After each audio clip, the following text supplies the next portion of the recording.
everybody. I think we're going to get started because we only have the space for 2 hours, and I have no idea how long the Q&A is going to go on for. So I'm going to start. I'm going to stick pretty close to the agenda that I emailed. My name is Edith MacArthur.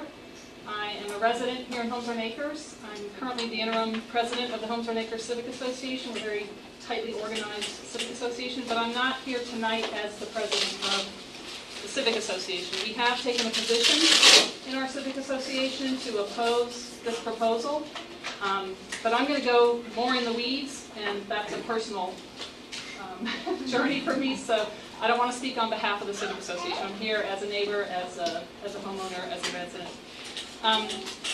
What precipitated this meeting is that over the last probably 7 days, I have heard from no fewer than 8 different neighborhoods, possibly even 10 at this point, some of which I've never even heard of, I didn't know existed. I know that they're around here, I'm judging by the names of the associations or the neighborhoods, but I actually didn't know they were neighborhoods unto themselves. So that says to me that there's a lot of opposition to this proposal, and it just seems to make sense to try to share information and collect information, and there's always strength in numbers. So with that, I want to make a couple of other introductions. Again, I'm Edith MacArthur. There are 2 people without whom I couldn't have done this. These 2 right here, Carol Turner and Debbie Smith, they sit on the Mason District Council. It's a Citizens Watch group. And when they first reached out to me, I thought, which government entity is trying to get me to come to their side? I had no idea who they were. I had to look them up. We have on the north side of Gallows, we're in Providence District, and we actually have a Providence District Council, but they never reached out to me.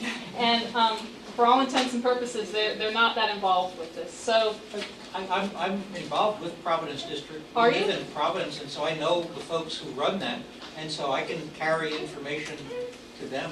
Awesome, you're a sign. I've reached out to them, but they were unaware of this so far. Yeah, and weren't too interested. So I think- your name? Gabriel Goldberg. I think some people, because the subject project is in Providence District, we're in, in Mason District, we're in Providence District, and Gallows Road is the demising line between the 2 at this point. So I think it's natural that Providence or Mason District got a lot more information much more quickly than Providence did. But clearly we're directly across the street from this proposal. We're a big community, and we're not happy about it. Majority of us are not happy about it. So I wanted to just give kudos to these 2. And if your neighborhood association is not a member of the Mason District Council, please join, because they have done yeoman's work to get all this information collated so that we actually can, get organized and get on board.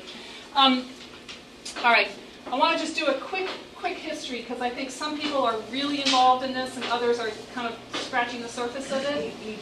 Yeah. Do we want to do that? We can do that. Introduction, show of hands of who's from what neighborhood, just to get a feel of, you want to do that? You want to quickly go around and just, I know this is Homes Run Woods right here.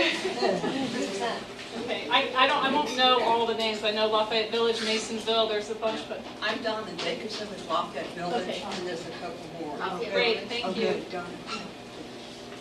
Walnut Hill Estates. Walnut Hill, Cluster great. from Walnut Hill. Walnut. Anybody from Hummer Woods? Or, Homes Run Acres. That's 2. okay. And there's more Homes Run Acres back there. I see a lot of Anybody from Gallows Estates or knows anybody in Gallows Estates? There you are. Okay, we need to talk. Homes Run Woods, or what were some of the other neighborhood names? I'm spacing on the names right now. Lafayette. Lafayette Village we already did. Hummer Woods? Anybody from Hummer Woods? Somebody said she couldn't make it. Lynn couldn't make it. And Lima from... Lima from Raintree. Is anybody from Raintree here? Great, thank you. All right. Well, so we've got a good representation. So I want to do a quick history. And this has all happened very quickly. On January 24th, Supervisor Penny Gross made a proposal to amend the comprehensive plan. Like that, and all the Board of Supervisors said, well, let's look into it, and so it went. At that meeting, Linda Smith had no idea. She hadn't been given an advance copy of this proposal. She was a little blindsided by that. And I didn't find out about it at our Civic Association until 3 days before one of the subsequent meetings. So In April. in April, yeah. So the outreach supposedly happened, but some of us were actually not made aware. And it could be an honest mistake. They might not have had the right contact information. But regardless, this has happened incredibly quickly. If you need, I'm not going to go in the weeds on all of this, but if you need more information, that is a great website, and we're collecting contact information so that we can send you all these links, and you can just hyperlink to all these things. Something I could add to this, I went on and looked at her statement when she introduced this, and the one that really jumped out to me, they're trying to expedite it. Right. And she said it's to permit the applicant to meet contractual obligations with the current property owners. Move that the board direct the staff to expedite the zoning requests and concurrently process any resulting site plan. So it's like they already have in mind what they want to do. Right. No, they absolutely have in mind what they want to do. So this is kind of why I want to break it down a little bit. This is a two-pronged effort.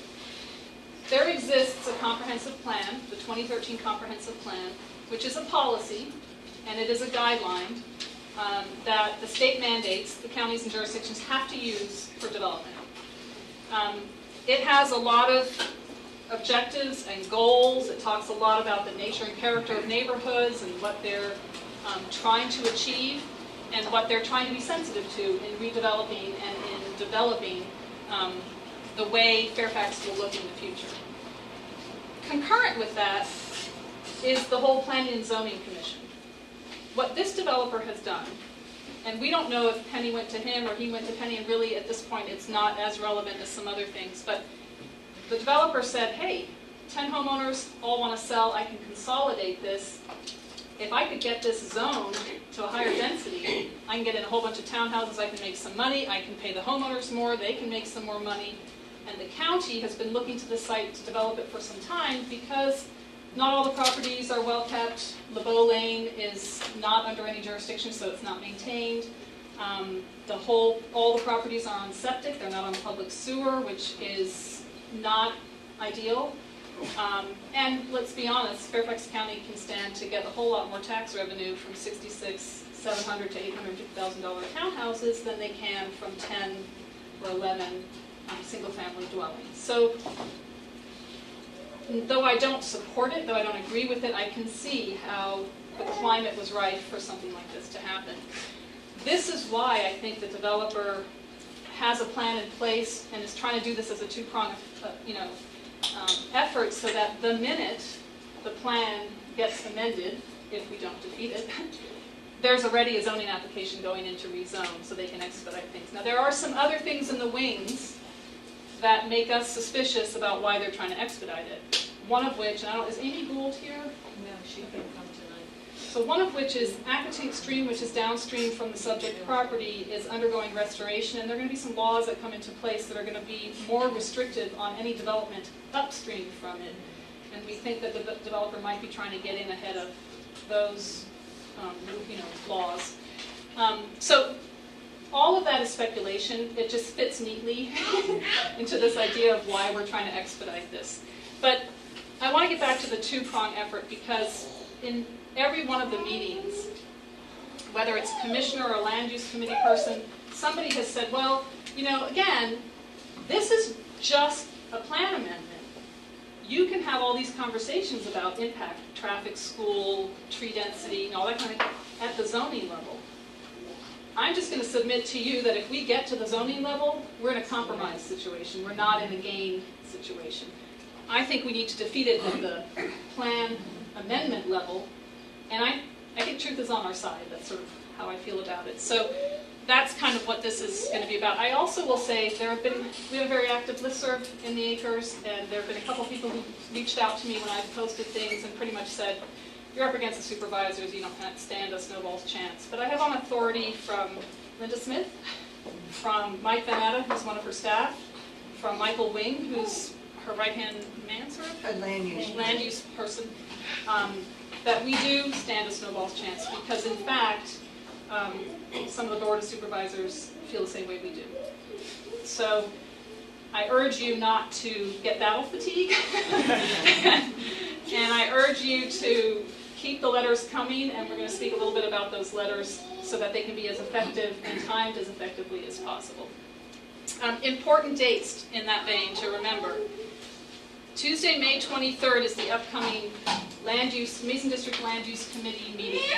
They will hear from the developer again, and they will start deliberating about this.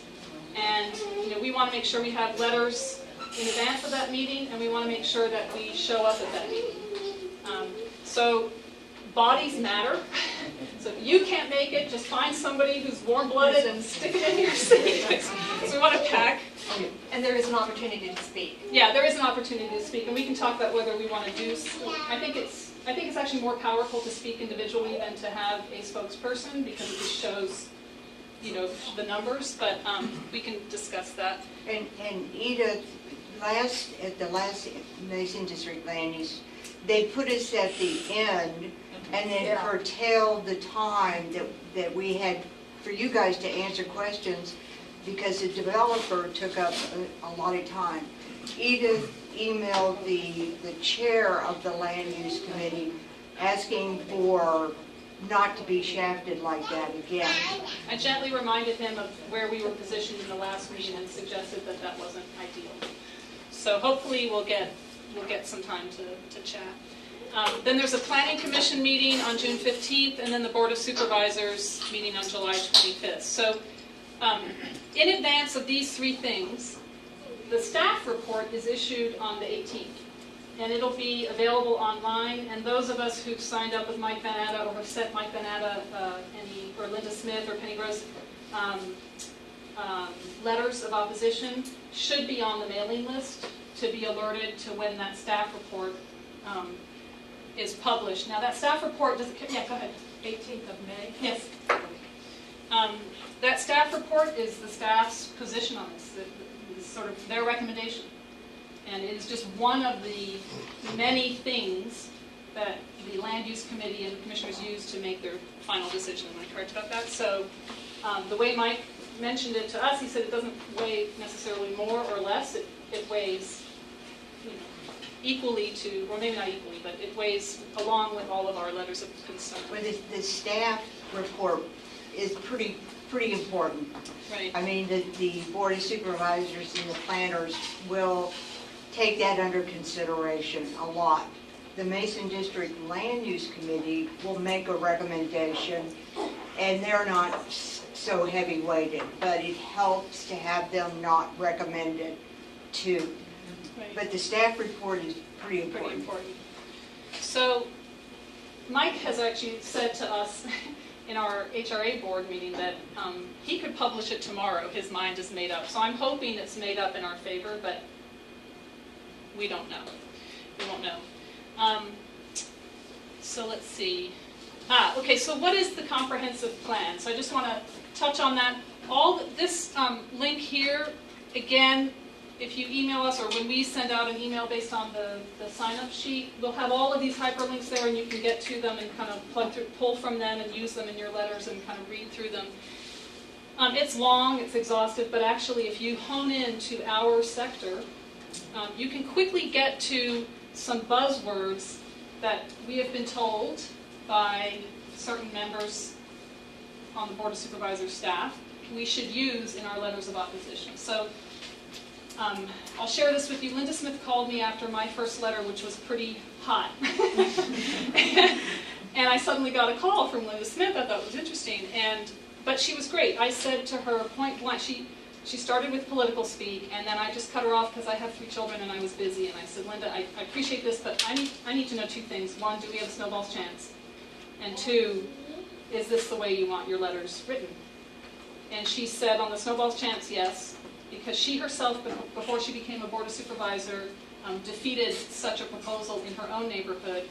And she said we had more stacked against us because we actually had a metro and we had more townhouses already developed. So she pretty much said go, off the record. She also said that the letters, these were her words, she said the letters of opposition, emotion is great because it gets people's attention, but there needs to be an underpinning of fact in order for it to be useful as an opposition. So there's a great culture of NIMBYism, not in my backyard, everybody knows this. if it comes across too much as NIMBYism, it doesn't get counted as much. So grab attention with the emotions, because it is true, traffic is a nightmare. It is true, the school is going to be impacted. It is true, the density of the woods. All this is true. But the overarching truth about this is if we change the density of this parcel, it's going to have a rippling effect for this entire area. And it's going to affect the character of the neighborhoods we live in. Well, and if you change the comprehensive plan and fight it at the zoning level, even if you win that, you can keep having to fight that over and over. Exactly, and thank you for bringing that up, because that was this was my retort to Mike. If we don't change, if we allow them to change the amendment and it gets zoned, or change the plan and it gets zoned to R8, then whether this developer makes it or not, there's going to be one behind him and one behind him and one behind him. So talk about battle fatigue. Yeah. If you're changing it to R8, is it just that particular area, or is there another boundary that it's only that triangle? It's just that that triangle, but the problem is now they would be able to look at it and say, we've got Raintree and Libeau. Yeah, now So it what's to makes sense. prevent another group But I mean, from in the consolidating? comprehensive plan, to amend the comprehensive plan to allow it to be changed, that's still only that? Yes. You can just get that granular Yes. with it? Okay. And that brings up another point, which is why the heck is it called a comprehensive plan, which by definition means you're looking at things globally, and you're looking at, once every 5 years, Fairfax County puts together one of these comprehensive plans. They're looking at all the impacts. They're looking at traffic. They're looking at school. They're looking at everything, and they come up with this comprehensive plan. Why would we, mid-term, mid-5 years, cherry pick out of that comprehensive plan and suggest that we know better? I find that disingenuous. So these are all things that you can kind of highlight. The letter that I wrote was about process and plan. I don't think the process is right or fair, and I don't think the plan is the right thing, the right fit for this area. And so anyway, I urge you to look at the 2013 comprehensive plan, because you're going to find blurbs about character, for example. The majority of the planning sector is developed with single-family detached residential units. So if the majority is that, it stands to reason that that should be the precedent, right? The heritage resources, we go down further. We can talk about, Homes and Acres is on the National Register of Historic Places, so we don't want to affect that. Concept for future development. We recommend to develop as suburban neighborhoods the concept for the future development. Stable residential neighborhoods, infill development in these neighborhoods should be compatible use, type, and intensity, and in accordance with the guidance provided by the policy plan. I mean, it's time and time again, the comprehensive plan, which is the guiding principle that they are supposed to be adhering to, is saying, don't do this, don't do R8. We just need to keep reminding them of that. There were some other good ones that talk, if you scooch down a little bit further.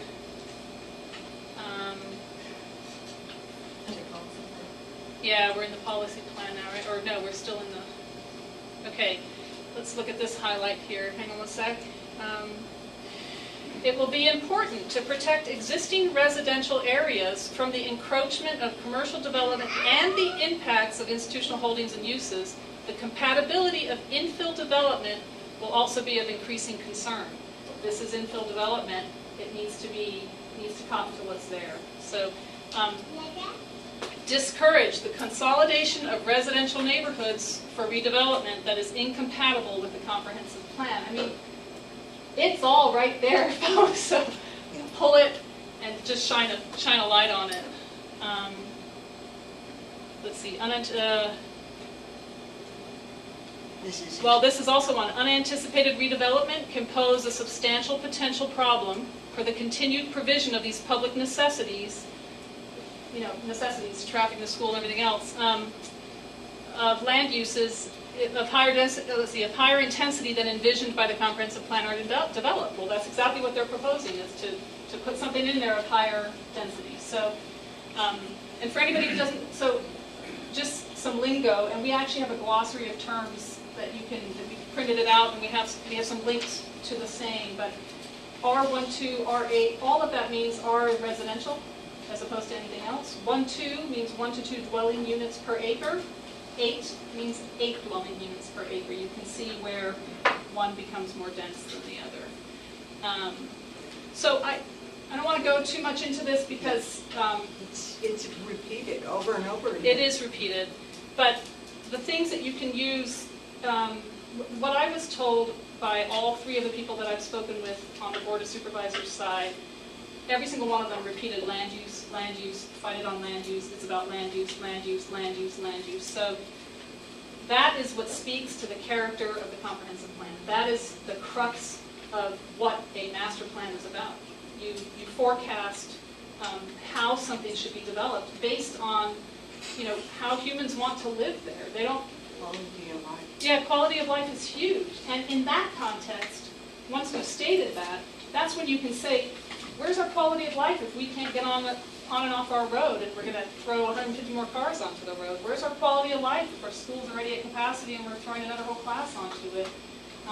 Where's our quality of life if you start putting pressure on the adjacent neighborhoods for redevelopment? And what I mean by that is homes run acres, we have tiny houses and big lots.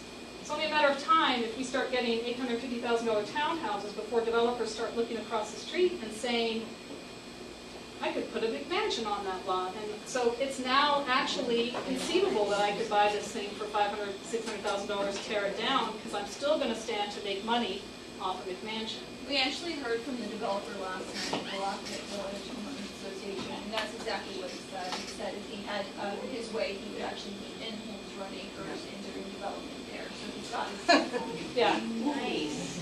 great. So, I mean, this is what we're looking at. Pardon? Oh. Could you repeat? Oh, I'm sorry. Yeah, we actually had the developer speak last time for Lafayette Village Homeowners Association. That was exactly what he said, that if he had his way with things, he would be in homes run acres doing development there. But as it is, he is starting with the parcel on Big Pond. Yeah, well, why can't they just turn those 10 plots or whatever into 10 McMansions? I mean, So by right, they could build up to 19 single-family homes. By right, without any amendment or anything. And I think, most of us would say, well, that's how it was zoned. By right, knock yourself out. As long as you stay within the provisions of, protecting the stream and the density of the trees and keep some specimen trees, that kind of thing. It is right for development. Okay. I think many of us, and I'm not speaking for all of us, but many of us, and I will state emphatically myself, I am not anti-development. I'm anti-bad planning. So I think,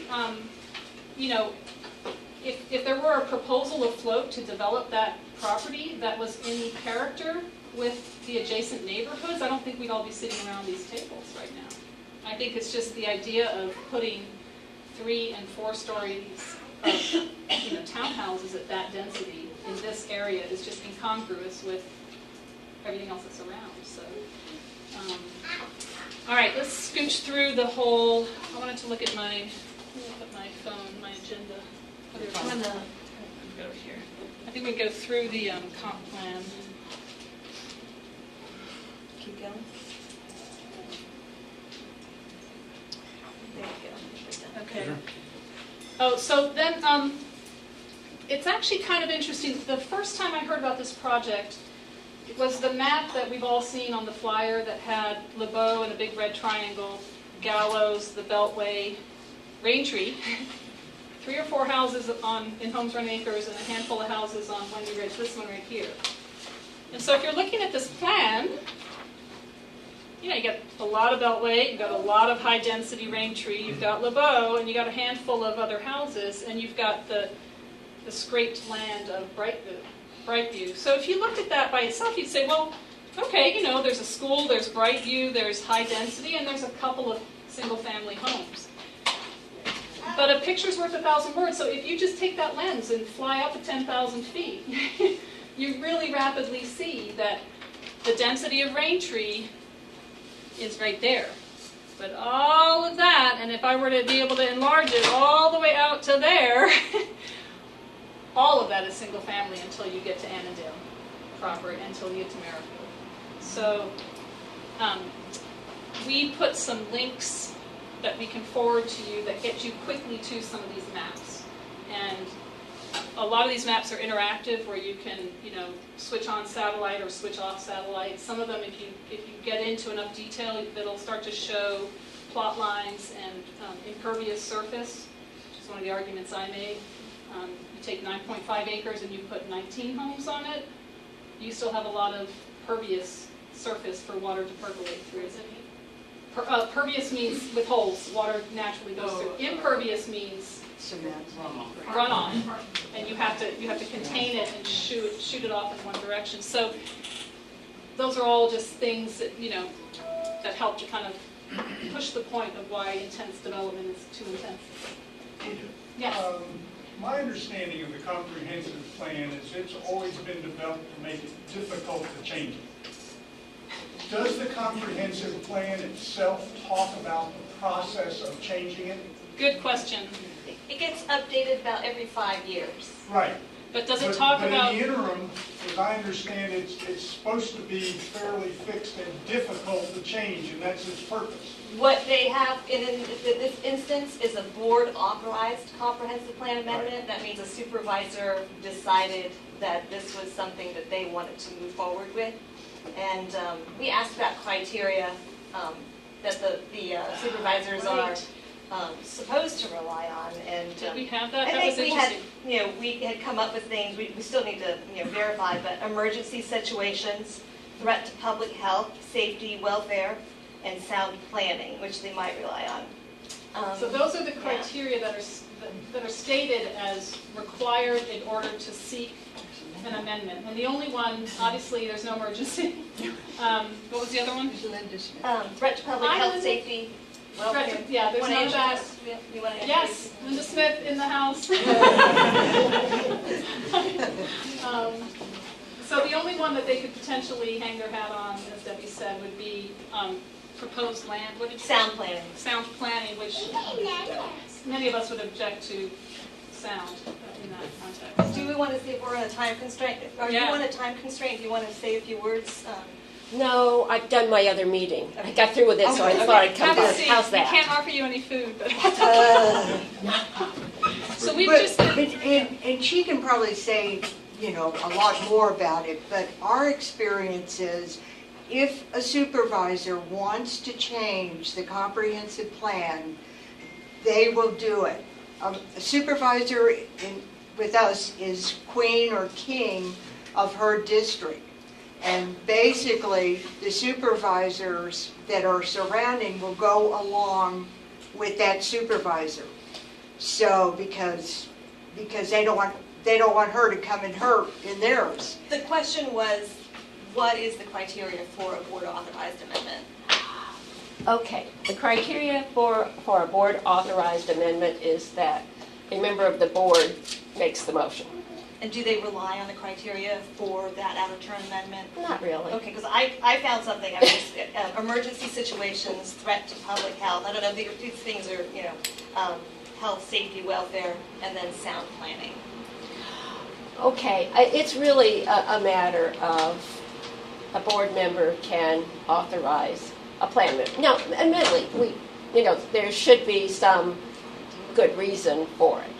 So that's about all the criteria. His question was, he wanted to know the comprehensive plan is really hard to change. And our experience is it's not. What's your experience? Some of each, actually.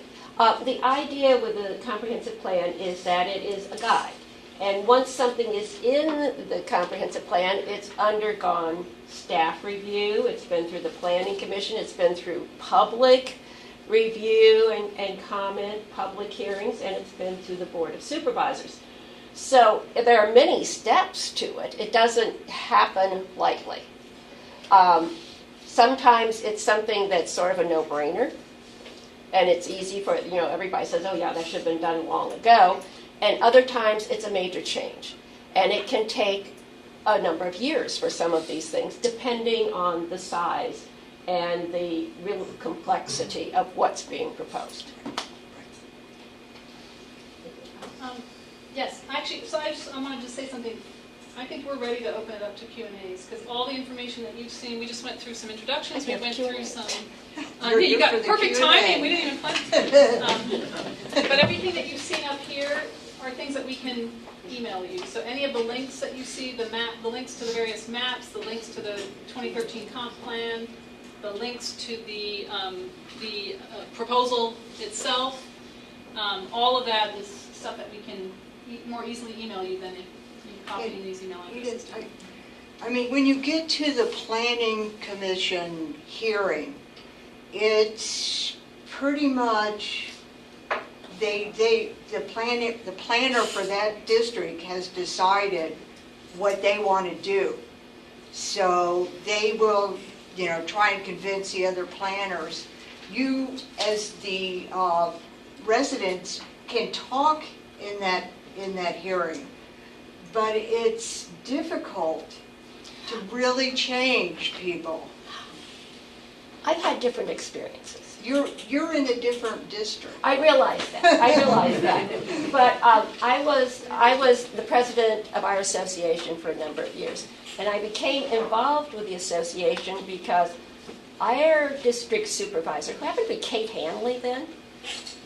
Everybody remember Kate? Everybody remember Kate? Okay. Kate thought it was a great idea to lop off about 40 acres of our neighborhood and develop it as mixed use. Single family, low density neighborhood. It actually went through the task force, citizen task force, and the planning commission. And I guess we were a little slow reacting, but we finally got our act together and stopped it. So it can be done. It can be done. And with this particular plan amendment proposal,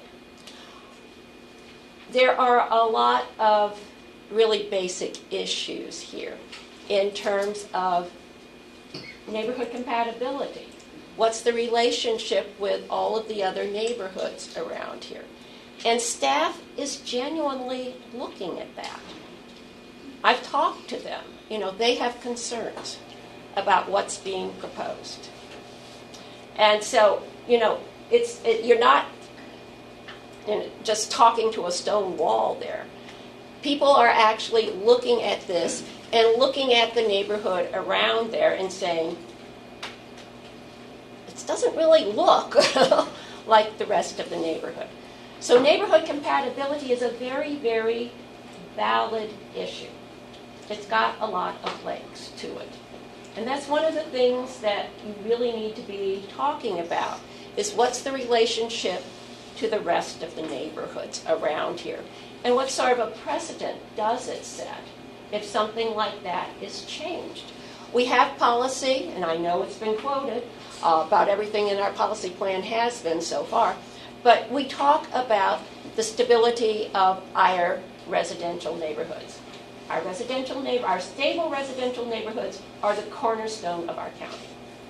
So those are the pieces that are really important. That's, Can I just ask a question, because Sure. I know I've gotten this question a lot. All that said, Are you Edith? I'm Edith. Hello, Edith. How are you? I'm good. Nice to meet you. Bring us together. I know. But all that said, I've gotten a lot of people say, well, in the face of that, we've got, the whole issue that I started with, which is 10 homeowners who are paying in the tax base, but not as much as... So are we all. Right, but not as much as 66 townhomes at night at $700,000. That would bring in a lot more tax revenue. The developer would be taking 10 houses off septic and putting them on public sewer at his expense, not at the county's expense. There's a lot to and the homeowners would make money, and the developer would make money, so there's a lot of money that stands to be gained. The hardship for us who live here is that half of that, if you take away the money that Fairfax County would save by not having to pay for sewer and by getting all that tax revenue, the homeowners and the developer would be making their money and taking it elsewhere to spend it, right? We don't pay for sewer. If homeowners want to connect, they have to pay. No, I understand. Yeah, so that it's way, not the county. No, but that's what I'm saying. The developer would end up, Fairfax County would end up with 10 more homes, with 9.5 acres on public, that is now on septic, which is a benefit to the county, I think. Don't you think? Not necessarily. Because We have the alternative on-site septic systems these days, so these folks might not even have to connect to public Okay. sewer. All So right. there's actually another option there. The developer also said he'll put in 2 traffic lights, Exactly. which Well, he can't do that. He can't offer that. he said that Fairfax County wouldn't do it unless he developed the property that he would put them in. Well, I think that, first of all, developers don't just get to put in traffic lights on public roads. They have got to meet VDOT, Virginia Department of Transportation, standards. And if they do not meet those standards, they don't get to put in a traffic signal. So he may not put in the 2 traffic No, lights. right. Right. Yeah. And back to the proffer bill, I'm sure you've all heard about that one. Ashton qualifies for a traffic light. What? Ashton qualifies for a traffic light. because of all the cut-throughs. Well, Which one? Ashton, That's what It- he said at the last meeting. well, he may say that, but again, it has to pass a VDOT muster on that. But there's the other issue that is complicated for this kind of a process, which is that the General Assembly, in its infinite wisdom, passed the proffer bill back in 2016, went into effect July 1 last year. This proffer bill made it very difficult to negotiate proffers. Essentially what it says is that the county cannot require, request, or even suggest any kind of unreasonable proffer, meaning anything that is not actually required by that specific development. So there would be a question about whether or not we could even accept that proffer. So there's a catch in this as well. Linda, I wanted to interject one thing. So this is yet another reason why the process seems like this isn't the right time to be doing this kind of thing, because Fairfax County is still kind of finding its feet on what this whole proffer law means. It's not even a year old. And it specifically targets residential, if I'm not mistaken. It is, not for it's mixed-use. only residential that is what we call non-exempt. The exempt areas in the county are our revitalization areas, our transit station areas, think Maryfield, think Tysons, think, Annandale, and some of these other places, Reston, where we have got essentially transit-oriented development or revitalization. But just an infill residential development is covered by the proffer bill. And may I ask, was the board informed that this was that situation when this comprehensive plan amendment was proposed? Were you all aware, informed that this was that situation? We knew that was going on, but this was the first one? Yeah. We have not done anything. Everything that we've been doing so far was filed before July 1 last So year. is this wise to be pursuing this? That's Is what we what want to know. I- Is this the... Isn't staff saying that until you have a process installed, it's not wise to do one right now? We're all concerned about that. Let's put it like that. Not just staff, county attorneys' offices. We don't have case law. We don't have We have no anything. precedent. There's no precedent. There's nothing. There is nothing. So, the odds of making a mistake sort of go up in this kind of a situation. Or test case? And that's, isn't it nice to be a test case? But be that as it may, we're a little leery of saying that we can't do this because of the proffer bill. There may be some legal pitfalls there as well. Back to what we need to discuss is actually, is this a good plan amendment? How does it fit in the neighborhood? Yes. What are your personal feelings about it? You want to share that? Well, I've done this sort of thing, back to my own neighborhood. From my own experience, we don't want a hodgepodge of development. That makes no sense. You look for consistency of development in land use patterns. And that way when something, this isn't North Carolina. They don't have zoning down there. You can have a church next to the porn shop in North Carolina. But that's not the way we do things here. We look at a logical pattern of development. And back to our residential neighborhoods are important here. So how do we actually help to maintain their integrity and their stability? Well, why was this proposed? I didn't do it. That's a good excuse. We know. Thank you. But it's so bad that the county is putting residents through this, exercise of learning everything about the comprehensive plan and how it works. And it's a ridiculous proposal. So it's an educational initiative? It is. Well, There's a lot of that going on right now. let me just say this. Back to my neighborhood experience, yep, we had to learn a lot about the comprehensive plan and the zoning ordinance and everything else, in actually a pretty short time frame because, as I said, already got past the planning commission. So we did. It was very educational. and then, given my neighborhood's near the Vienna Metro station, so that was only the first one of many of that kind of thing. One of the things we led off with is, me personally, and I think I speak for a lot of people, is we would love to see it defeated at the plan amendment level so that we're not coming every single time a new developer says, whoop, all right, let me go, let me try again, and we're not having to kind of rally the forces every single time. One of the issues here is I don't think there really is any plan language for this site. There isn't. There isn't. Nothing for that lot. Okay. So Penny Gross was looking at and said they'd been after her for years. Various proposals coming along, and the homeowners would come. And this was the first one, I think, that had a more recognized developer. There really seemed to be something this time. Okay, but what you still have to look at is getting a piece of plan language that makes sense. So it's not just a matter of defeating this, but coming up with a piece of plan language that's actually what you want. Can you define plan language? Sure, it's called text. It says, For this area. Yeah. No, I understand. Yes, I mean, As an you example. identify the area, Right. and just, you can say, 1 to 2, 2 to 3, whatever. Whatever the density is that's appropriate for the area. Do you need to come up with more?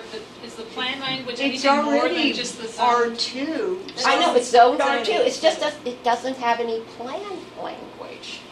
It's got zoning. So does any of the neighborhood as it goes down, other than Libeau, does it have plan language? I don't know. Not that- Remember, this no, is not my this parcel. district. Right. Do we I think have- It's not my district, I don't really know. Oh, I know. Do we have plan language in homes? This is new for me. I don't know. Yes. When the cattle were on that property. Pardon? I think it's all back to when the cattle were on that property. It could be, but we do How have do we places. develop the plan? Do we do that in this process? First of all, my guess is that actually staff is going to come up with a recommendation. So that would be Mike Van Nap. Mike and Adam. I mean, I don't like 8, but I don't like 2 either. I think we need to have a happy medium. Well, that's certainly whatever you want to think about, but you need to think hard about it as well. I've seen all these neighborhoods grow here. So, except homes for acres, that's all we do. But everything else on the other side except for Raintree, R2? No, No, R3. Well, yeah, Well, no, we're R3 on the Gallows north side of Gallows. Estates, you're R3, aren't you? Is she still there? I think they're R3 and Gallows Estates. Okay, To so the- it's to the either 2 east. or 3. The question would be, what's to be gained by any higher density? in Yeah, terms but you also of, need to think about, is Fairfax Hospital owned by Fairfax County? No. no, the hospital is not, we own some of the land still, it's like a very, very long-term lease. Because I know that big plot that they're having up the street is going to have like 1,200 new employees. And my concern is that if we don't increase the density here just a little bit, I mean, I don't like it. We might have people that are going from further in Annandale going down to Gallows. We're building lots of stuff in Maryfield. Yeah. And Yeah. also, Okay. there's going to be lots everywhere, but I mean, they're going to want to live here too. But ExxonMobil had a whole lot of employees as 1,200 well. employees. And they left. Can I ask a question? If you're talking about the character of the land, you know, in the community, I stopped in, you know, they're building these $1.5 million, there's 3 houses on Gallows Road that I think are totally inappropriate, 7 bedrooms, 7, 8 bedroom houses. I talked to the real estate agent there, and I said, why are you doing this? If you have 7 bedrooms, who is in here next to bungalows? And I said, you're just going to get somebody that's going to come in here with multi-families, and you're going to have tons of cars, and it's going to be a mess, just like across the street from me on Annandale Road. There's multi-families live in these houses, and it's not zoned for that either. Right. And he said, oh, well, that's okay, people, you know, they'll work it out. We have 3-car garages, and that's what we don't care if they come or not. No. And who gave them approval to build such a huge house? It was by It was right. by right. It was by right. What does that mean? I'm sorry. By right means that it was already zoned, and all they have to do is go in, meet the zoning setbacks, and the, you know, the zoning code for building. As long as they do that, they can build whatever. They actually were precious close to building 4. They were trying to swap a tiny little piece of property with the pool, Yeah. and Oh my God. the pool wouldn't So that's swap. brains for me.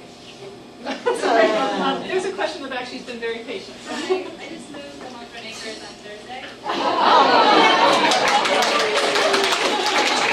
Because it's not, we didn't think it was in the notes, and all the other places that are doing them.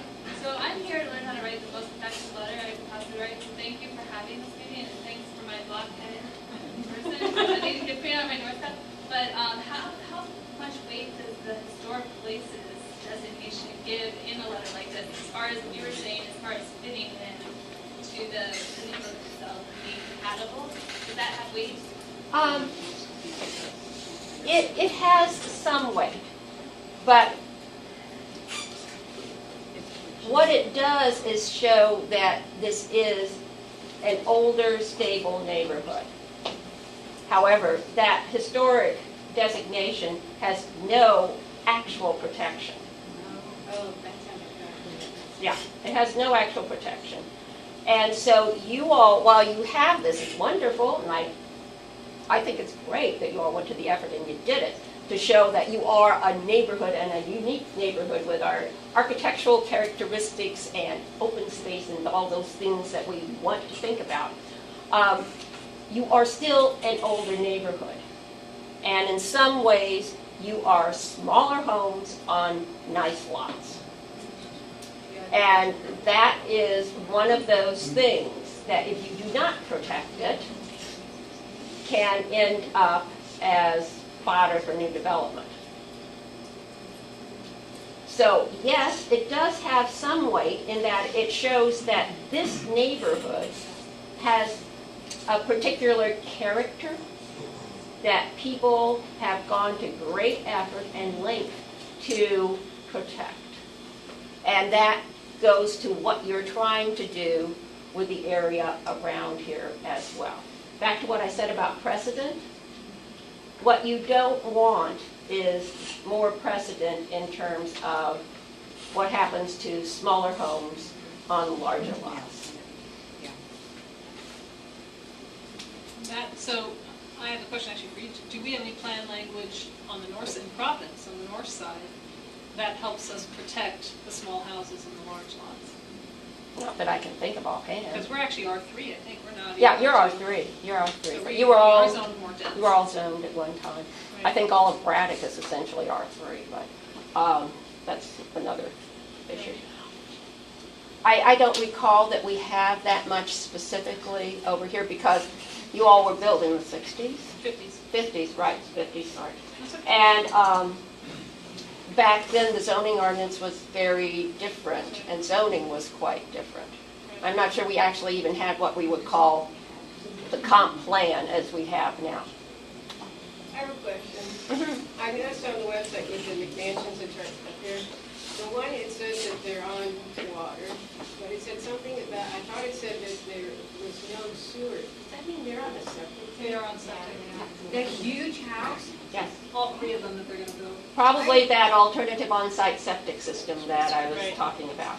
And how could they do that? I mean, would that make... That was another piece of the wisdom of the General Assembly. They just said that that could be done. I don't want that to happen. Question, Jan? What is the precedent of jumping from an R1 to 3? That's what we're talking about, but, you know, as far as what's in the neighborhood right now in our surrounding areas. But aren't we talking about R10? R8. R8? I mean, that seems like that's It's over. Excessive.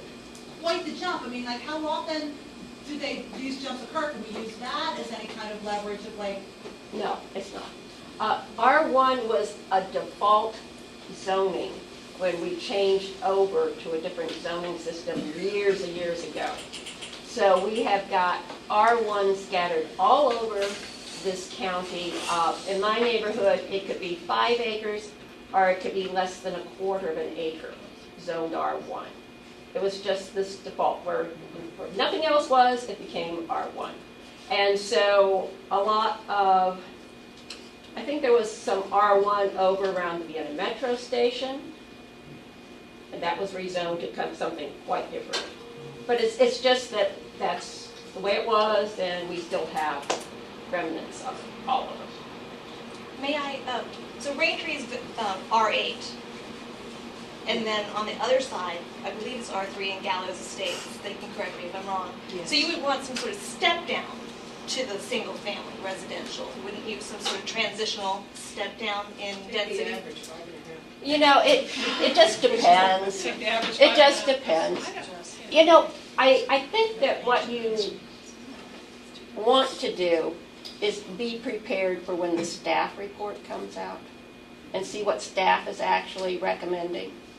You might want to say, see what it is, and then either say, me too, or, you know, come up with some sort of variation on it. Can we influence what staff is saying by any way? I mean, we're writing letters and everything. Well, yes, I mean, staff is actually paying attention. Okay. They are. You know, and we've certainly gotten the emails too.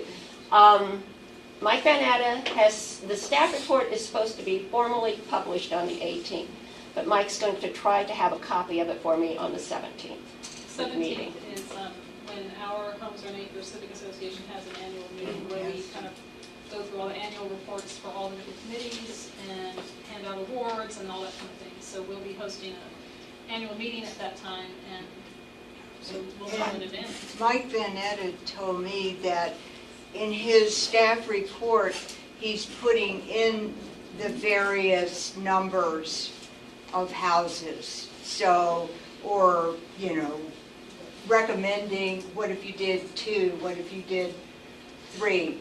So, I don't know if he's going to commit to a certain, but he will say this could be acceptable. So, hopefully, he won't put in R8 is okay.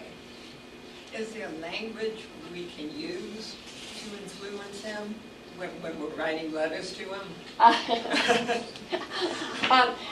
At this point, my guess is that staff report is written. It just hasn't been published yet. Okay. Now, the planning commission does not have to abide by that No, recommendation. they They do can not. make their own decision. That's right. They can. And so can the board.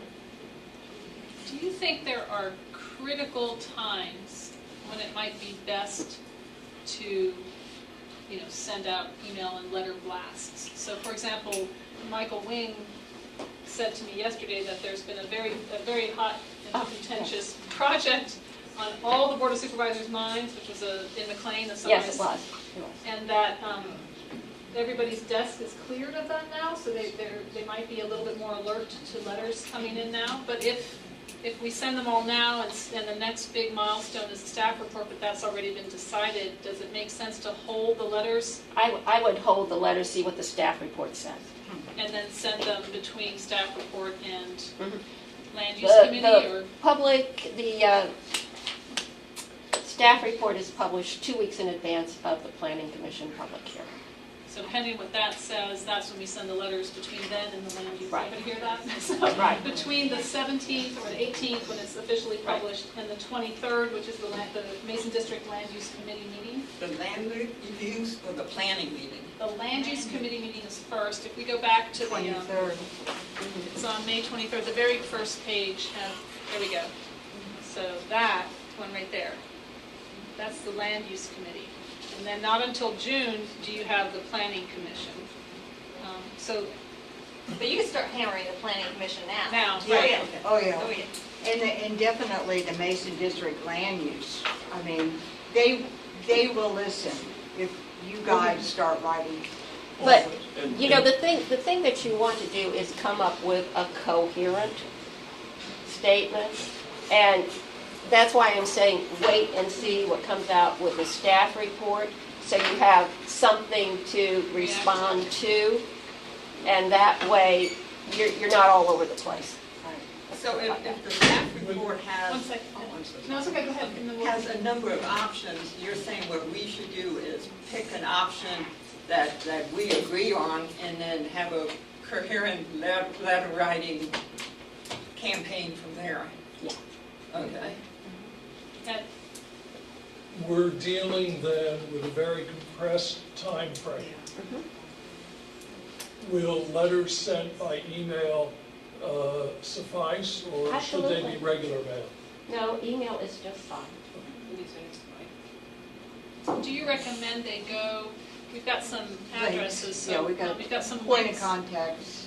So I guess there's one link that can get blasted to all the Planning board of Commission. supervisors. It goes to the clerk of the board for distribution, yes. Okay. Does that suffice, All or should all we board be? service folders or whatever it is. So if we do it to the board of supervisors and all the commissioners, does that suffice, or are there other people that we should be sending it to?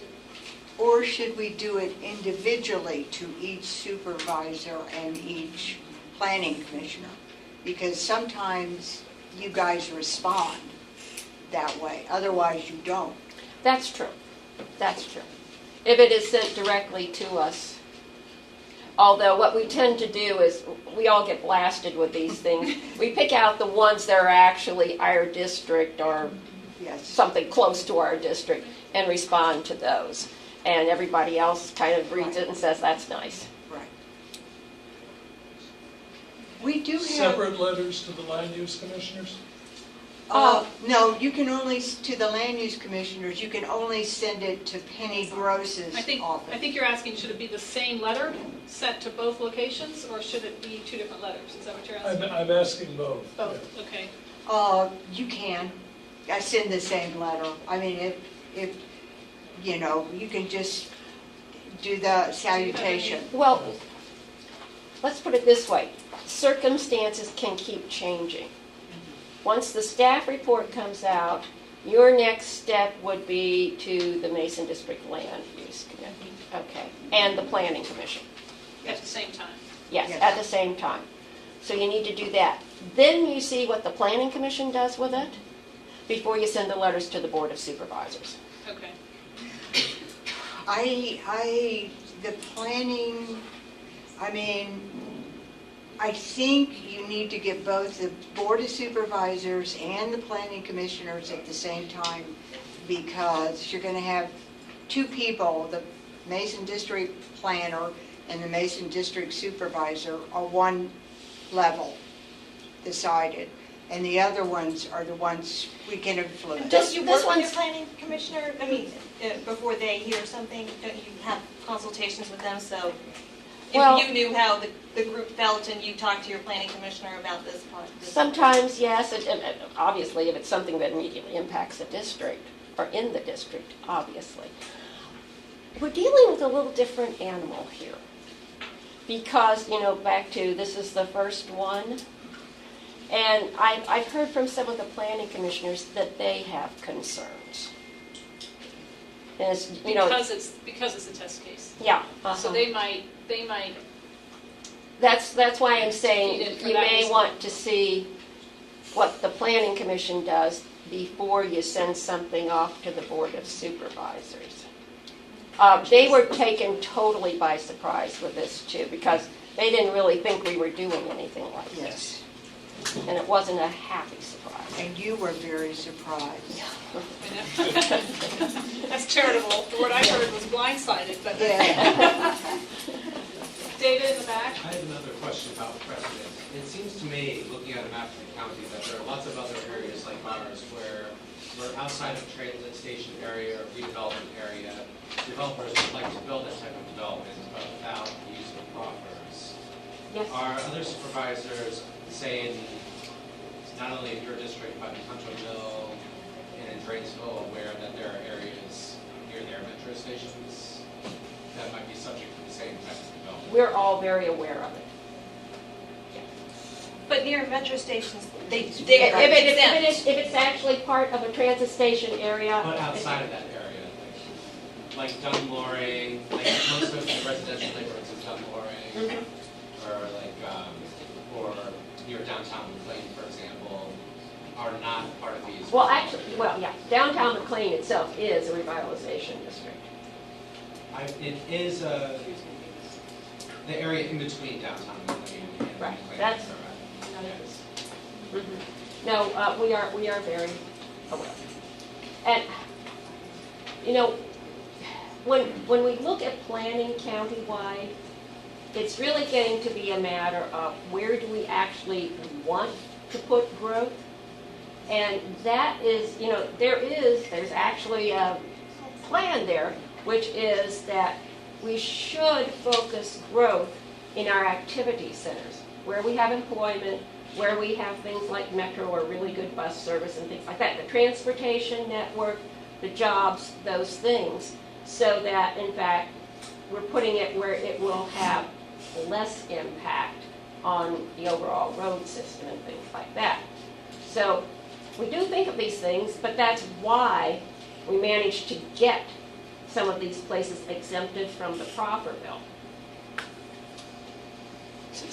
Theoretically, to encourage Right, development. the growth to go as there opposed and to not this spread it area. all through our low-density neighborhoods. Actually, we have somebody waiting, yeah.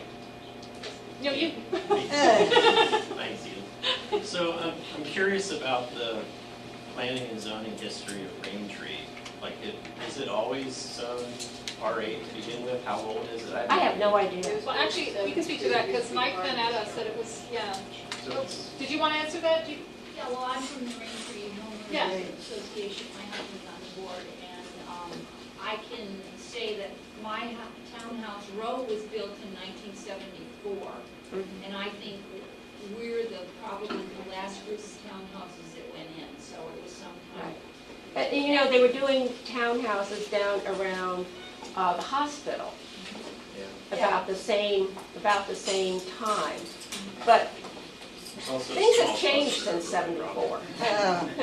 They started building Raintree in '72, and I think that it was owned by the same people that owned the majority at that time. Because the Beasleys used to own that triangle, it used to be called Homes and Heights.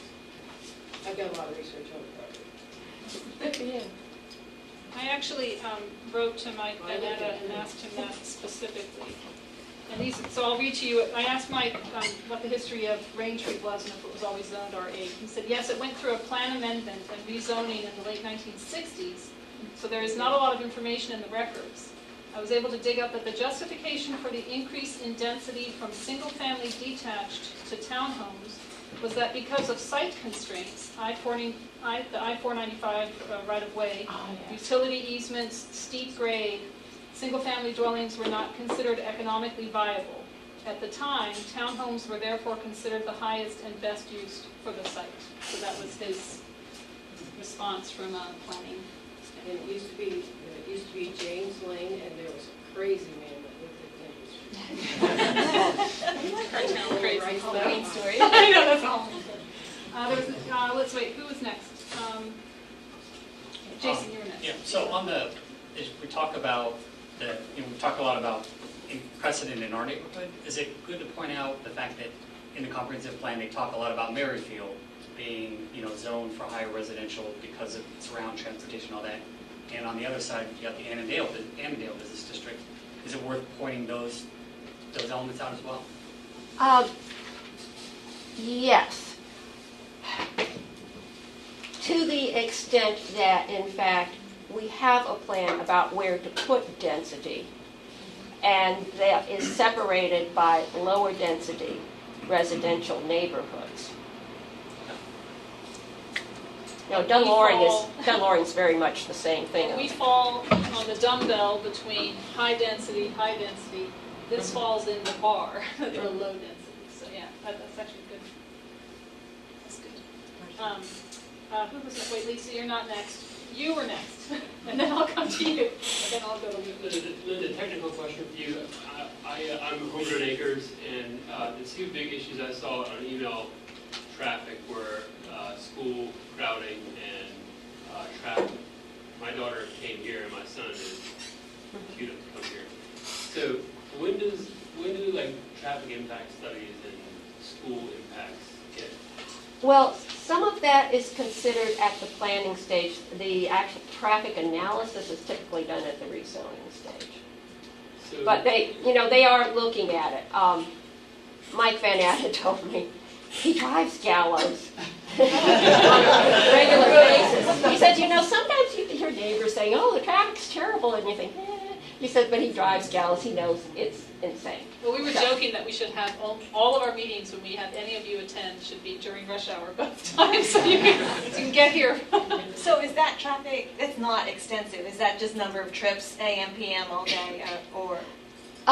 Well, it sometimes gets down to things like not only the through movements, but the turning movements, the intersection numbers, and things like that. If you get down to a real transportation analysis. And that could happen at this stage? At this stage, or not? No. So it's just number of trips, pretty much, by the number. Not even now. And I think from our meeting last night, the developer was saying that the county does not necessarily conduct those themselves, but this would be something that he would hire out to someone to conduct for. Yes, and then it is reviewed by county staff. So how do we make sure we're having an analytical conversation about this rather than just divination of what, I don't like that people block Holmes Run, Drive, and Gallows Road every morning when I'm returning, because I come home at like 9 in the morning and people block. But other than that kind of hokey analysis, do we have, what point in the process do we get analytical about it? Is there As I said, when you get down to the actual intersection analysis, it is during a rezoning. They look at sort of comparative things at the planning stage. In other words, how many vehicle trips would be expected from the site at its current zoning, how many would be expected at the proposed plan amendment density, and they compare those. They may do that with school-aged children. I don't really remember if they do or not. Isn't that sort of putting the cart before the horse, though? It is. But it's at a higher level analysis for a plan amendment than what it is at the zoning. I mean, at the zoning, you have a specific proposal with access points and.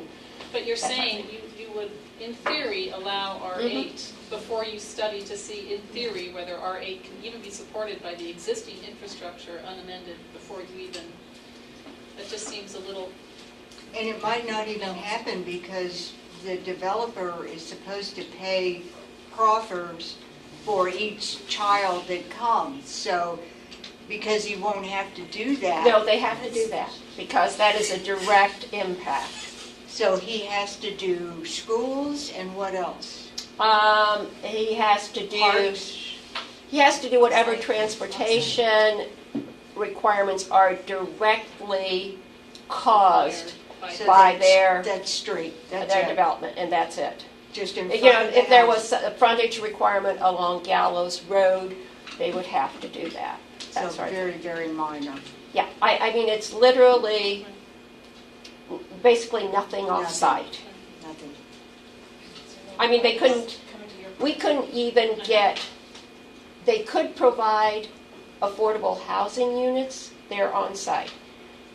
And they may have to do that. If it was a little bit smaller and they did not, if they were 50 or less, then they wouldn't have to provide them on site. We would expect a contribution. But under the proffer legislation, we don't have the ability to get that contribution anymore. Well, there's some more questions. Not a question, but just a resource. The Providence District Council, I'm pretty sure, is meeting tomorrow in Linda's new palace, the Providence. But they're talking about I-66. Well, but it's just an opportunity to get in front of them, and I was surprised that they didn't seem to be responsive. Yeah. I'll put you in touch with a couple of the different people there. On different issues, Providence District Council is as feisty as you folks apparently are, and they might want to take some interest in this, because obviously I did Providence speak abuts to the it. president, and she was not aware of it and didn't pursue it. Yeah. I'm sorry, who'd you talk to? Tanya Hussein? And it may be a matter that's really a Mason District application. Probably. They're Yeah. probably thinking it's Mason But the District. communities, Right. Providence. Right, no, I understand that, but you have to understand, Providence has a good many things going on too. Oh, yeah. Yeah. Just volunteers. And I want to make sure Lisa hasn't had a chance to. I had a question about environmental impact. Do we know at this point what having R8 would do environmentally, and is that a viable argument when we write our letters? Do we even know? There's policy, right? I don't know, in terms of calculations on impervious surface or trees or something like that.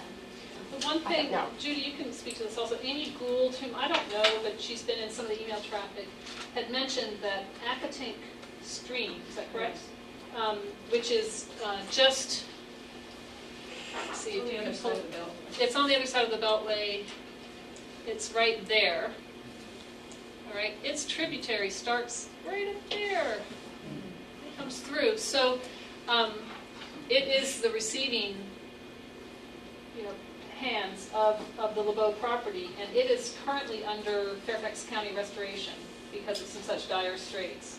So, and she mentioned that there are also some, I don't know if they're rules or laws or something pending that would talk about increased buffers that would be required. No, it's only if Penny recommends them studying that would allow Take that for into- 100 feet, but it's up to the supervisor. It's not currently designated perennial. Yes. Correct. I think And so it's intermittent. So But you could do a study to see if it's perennial, which Amy Gould said because of the widening of 495, there is a lot of continuous flow. But you have to have the supervisor recommend a study to see if it's perennial. So is this another cart and horse Yes. where it would need to be designated intermittent or perennial before it would kick into? and that is I think another she study, and it has to be So go out there during with a the hose. drought. She submitted a request, didn't she? Oh, no, not To yet. MDLUC? Yes, she did. To ask them, ask the supervisor? We did ask, we gave the letter to them, but But there is already a county plan for that area as part of the Acatink restoration that they would do as they go through that as money's available. And I think that plan is certainly different, given what I've seen, it's certainly different from what the developer is proposing. He apparently paid for someone to come in and do a study. And he has a small protection area in addition to what he's got to do to manage the stormwater. A small protection area close to Raintree, but it's certainly not as extensive as what the county's plan is, which may or may not ever be funded. So, but the county has to look at it during, when does stormwater look at that part of the plan, at what part of the process? rezoning. Well, they would look at it at the rezoning, although they would look, back to though, it's designated intermittent now. So they would, if this went through the usual channels for environmental review, they would look at the Chest Bay maps and say it's intermittent, and, you know, if there was any particular problem, noted flooding or anything like that. But those designations are, what, 25 years old, something like that? No. We revised everything with Chest Bay in the early 2000s. The map, yeah, 15 years, yeah. Ed? Regarding the issue of overcrowding at this school, do members of the school board have either a formal or informal role in this process? I don't think so, but you might want to remember that my planning commissioner is a former school board member. So when I mentioned the townhouses and how many of them and how many students might be going to Woodburn, he knew exactly what that meant. And Penny's planning commissioner. I don't know her. So I kind of have a question for Linda. It seems to me like the best thing would be for us to call first, actually talk to Penny, and then send an email or a letter. Isn't there kind of an advantage to that versus just sending an email? Are you Mason district? Yes, Okay. I'm Mason. Okay. You know, all of us do land use a bit differently. Our districts are different. They have different issues. And, you know, yes, they meet in places. I don't know what to tell you would be the best way of approaching this with Penny. Certainly, if you know, a group of you wanted to sit down with Penny and talk to her. But again, I think maybe you want to have the staff report in hand first. But I do want to just follow up on that. We did hear that she returned a call to somebody in Providence, so she should return your call. Sure. And there is, I talked to some people in you called her. There is a landowner across the street who doesn't want to sell, who bought the house to raise their children, they love the animals, and no, they just don't. I mean, would they have any more sway? I mean, the developer has developed. All the way around. Yeah. Right. And certainly, back to land use planning, if you come up with a consolidation, you want it to be a full consolidation as a requirement for rezoning. Okay. So that's a good one. Currently, they have a nice little notch for that Yes. one lot. Yeah. It looks ridiculous. And I think they're planning, Penny is planning on them going, but these people are not going to go. And you know, I'm not sure exactly where Penny is in all of this, really. So keep an open mind on that part of it. I don't know exactly where she is. She knows that there doesn't seem to be anybody who likes it. I've experienced that doesn't matter. There's only one person that matters. Well, no, Yeah. I've been through the process many, many times. So have we. On both ends of it. And remember, I was on the planning commission too. So I've done it at all of those pieces from homeowners association on through. By and large, the process works. Good arguments about good land use carry weight. We cannot be arbitrary or capricious. So that's what it's really about. It's how to make a good land use argument.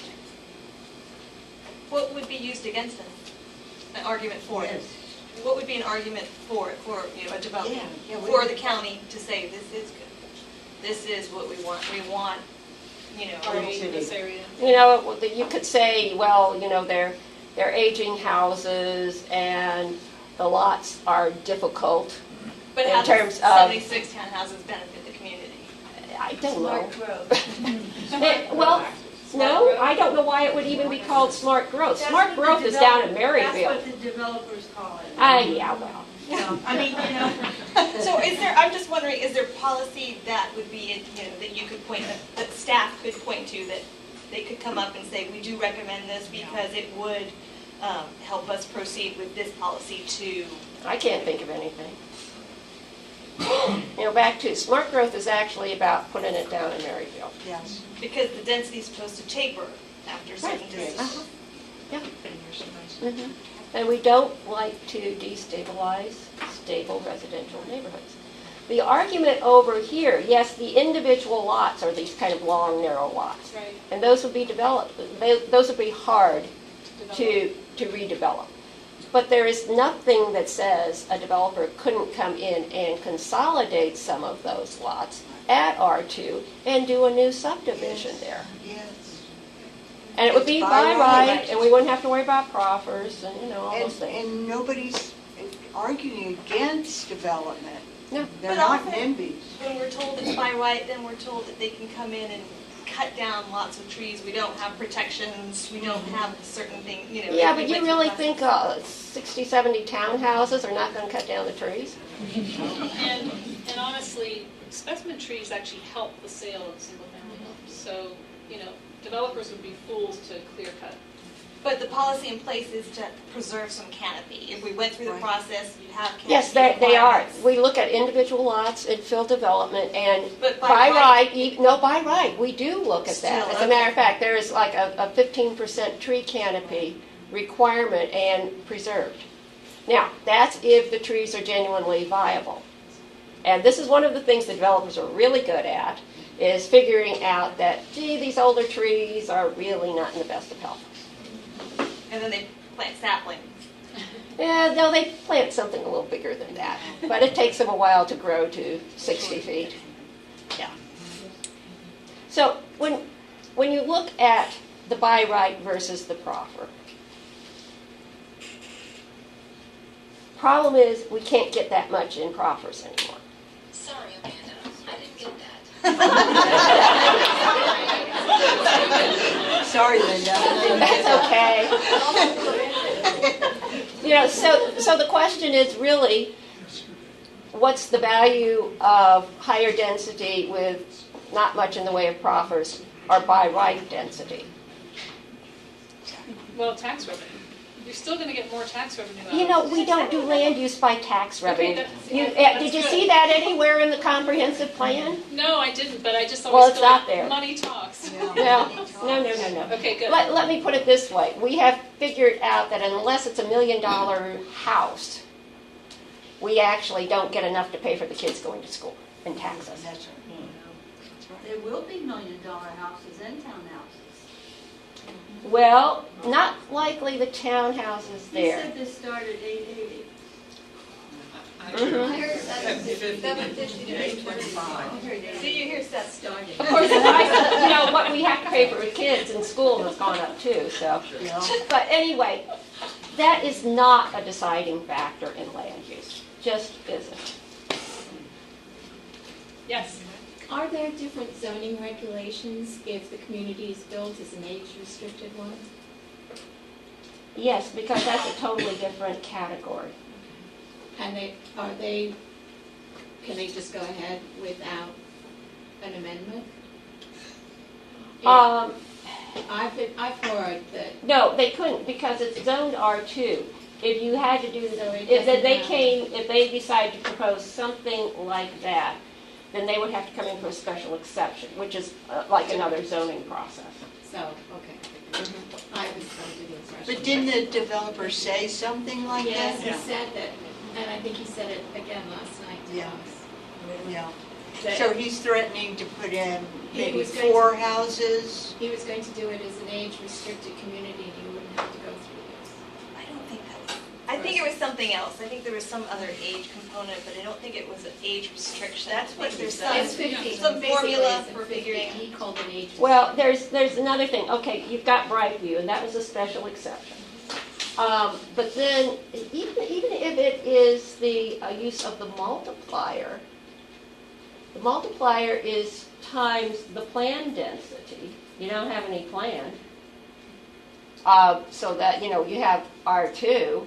And typically for that kind of situation, my experience has been that they need at least a 4 to 5 units per acre as plan language, because the multiplier is 4. So that gets you, 20. So basically, you can't go ahead and do it that way and avoid the review process. The developers say lots of things. Yes, I know. I just want It's a threat, yeah. Yeah, maybe it was, I don't press. Are there other questions? This has been great. Linda, thank you so much for coming. I didn't my expect you. gosh. Well, I got out of the meeting.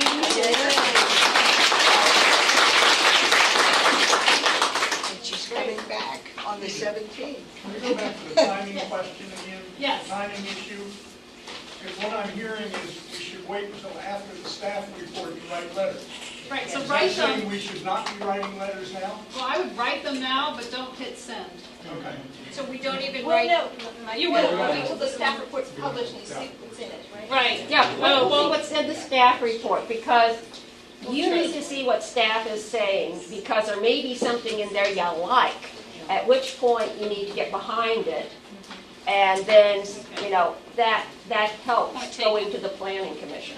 And you only have, 5 days between the staff report and the first, the MDLUC hearing, So does it make any sense now, just to show concern, to send letters that just, plead for land use? That don't, Yeah, I mean. that don't talk so much about we don't want, but what we do want. Right. I mean. Fine. Yeah. Or is that- Whatever, if y'all want to write letters, write letters. Here's my thing. I'm leery of battle fatigue is really my concern, because I feel like we have a lot of people from a lot of areas. I feel like common sense is on our side, so I want to use this judiciously, but I'm not completely clear. And I think what you're saying is hold the guns, wait until we get the staff report, take whatever we like from that staff report, get behind it in our letters, take what we don't like, oppose it if we don't like something, and use that as the catalyst for all of our letters moving forward to the Mason District Land Use Committee and to the Planning Commission. But again, as Debbie was saying, that gives us a very short turnaround, so you've got to have your calendars set to read that report and react. But if you want to send, you can always resend it. I mean, because if all of a sudden the letters stop, then they're going to go, oh, well, nobody cares anymore. I wonder what happened. And then, bam. But it doesn't hurt to show your concern that this is not an acceptable proposal. So maybe it can end with, we hope the staff report. Yeah. And then, if you do something like that, count it in terms of neighborhood compatibility. Yeah. Because that's really going to be the driving issue. Right, and that's, people have written letters, really good letters. Oh, yes, I've read them. I think it's the timing. Lisa was just asking, that means that our letters to staff don't have any impact, and I think it's just, they don't have any impact now because they've already made up their minds. I think the staff report's basically written if it's going to be published. If I'm going to have a copy of it in, just over a week, it has to go through all the approvals, the printing, and everything else. But Mike did say that he had gotten upwards of 30 to 50 letters while they were putting together the stuff. And he attended some of the meetings. He came to our board meeting. I think, has he been to any other? Penny's meeting. He came to both of the meetings, both of the public meetings, yeah. I think he knows where we stand. Now, if you all want to get the resources that the outline we had on the screen earlier, make sure you signed up on the sign-in sheet so we have your email addresses. And it doesn't hurt to call Penny, too. Or the planning commissioner, or Julie's. That's what I did last week. I called her and then I sent her a letter. And what'd she say? She was pretty open. We talked for 5 minutes. Can we talk? We have a question. Actually, we have a question up the front, which I think is legit. How important is it for bodies to show up at the Mason District Land Use Committee meeting on the 23rd? My guess is it's a good idea. Okay. Good idea. Good idea. Mobilize forces. I don't know that much about it, but usually numbers help. Okay. So we should all plan to be there. Yes. Thank you, everybody. Thank you. Thank you. Yeah, we need. I'm going to focus on him. Okay. Give me your email address. Commissioner, you can just send the documents to everyone. Thank you.